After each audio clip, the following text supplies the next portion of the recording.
Matt, so at UFC 251, we had a great fight between two really high-level strikers in Muslim Salikov and a little-known commodity. Oh, wait, everybody knows him, Elizeu Zaleski dos Santos. Now, this is kind of like that fight, but at featherweight between Ricardo Ramos and Lerone Murphy. And Matt, I'm going to start here because Ricardo Ramos is a guy that, oddly enough, fought in Maine at one point to get a shot into the UFC.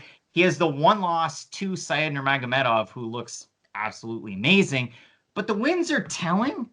It's just what's the tale that they tell? Because I'm looking at the last five. Ayman Zahabi, is he really UFC caliber? He's good on the ground, but Kyung Ho Gong, he wins a split decision. Now, I hold Kyung Ho Gong in very high regard. This guy is an He is insane quite good. submission artist. That's a good win. Then you go up Journey Newsome, nah. And then Luis Eduardo Garagori, no. Doesn't do it for me. So it doesn't really tell you a whole lot. I know Ricardo Ramos just signed a new fight deal with the UFC. This is the first fight on that deal.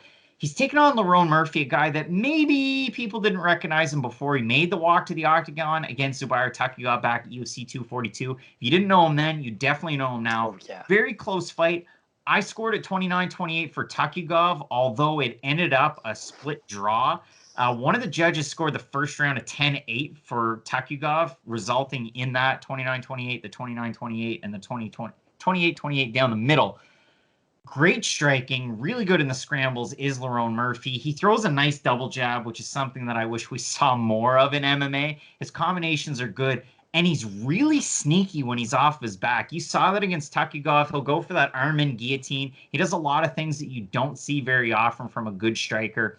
So does Ramos, though. And that's why this makes it such an interesting matchup. What are you thinking on this one? So it is really compelling, too, because both guys are so well-rounded. I mean, Ramos, we know, that Nurmagomedov loss, it's one of those losses that just stands out in my mind so badly. And there's kind of one of those attached to every fighter. But for Ramos, that's definitely his fight, just because he went into that fight. He was the king of spinning techniques at that weight class, or at least you thought he was based on how he was using them in fights.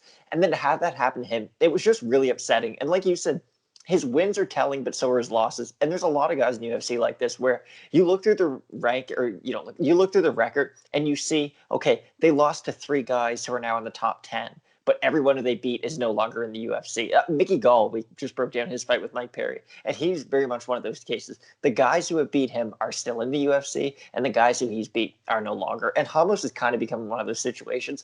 And Murphy, for him, it's a great litmus test because it really proves to you, okay, if I beat this guy, I belong. If not, I got to rethink some things.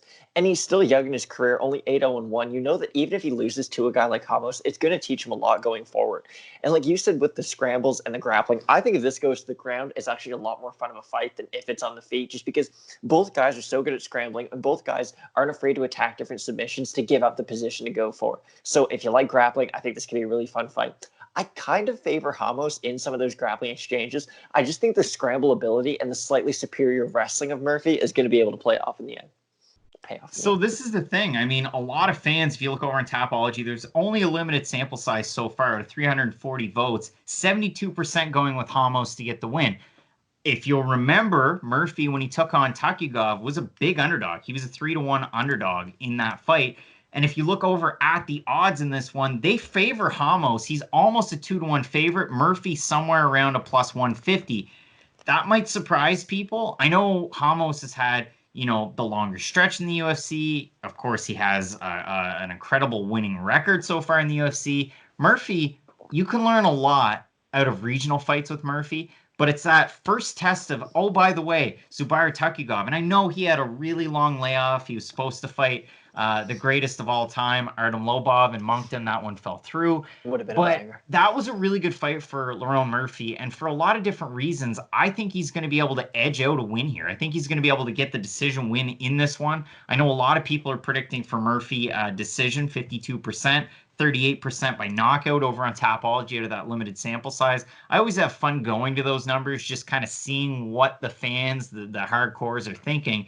And that's kind of the thought process there. Everybody going with Ramos. I can certainly see a path to victory for Murphy. He has a great training partner in Kay Musa, who's a guy that you should definitely be following. He had a stint in ACBs with Bellator now. Really exciting fighter, kind of fights similar to Lerone Murphy in a lot of aspects. Great stand-up, great wrestling as well. But that's enough about Musa. I think Murphy's going to be able to get the win here. I think it's going to be a really competitive fight, though. And you don't really lose a ton of stock if you do lose this fight here.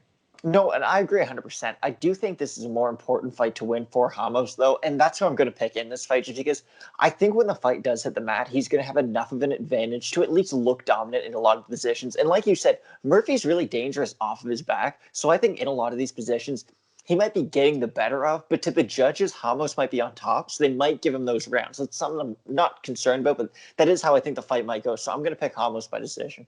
Matt, I'm really glad so far because we're not agreeing on any of these I know. picks, or very few of them. Matt wants to win the Fight Night Picks prediction trophy. I'm way ahead at this point. I would have to, really fall off a cliff. Don't let that happen.